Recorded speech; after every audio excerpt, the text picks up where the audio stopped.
எல்லாத்துக்கும் ஒரு உருட்டு கடை அல்வா கொடுக்குறேன். இதை வாங்கி பாருங்க. உருட்டு கடை அல்வா இந்த அரசாங்கத்தில் இப்படிப்பட்ட அல்வா தான் கிடைக்கும்.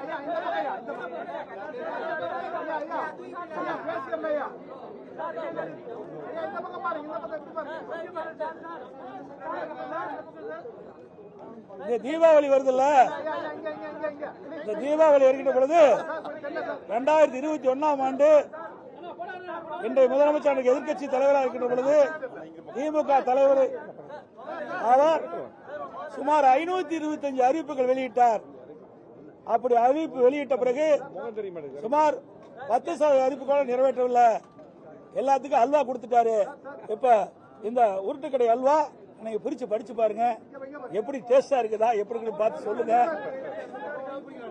எந்த அளவுக்கு இந்த அரசாங்கம் அல்வா கொடுத்து மக்களை ஏமாற்று என்பது மக்கள் உணர வேண்டும்.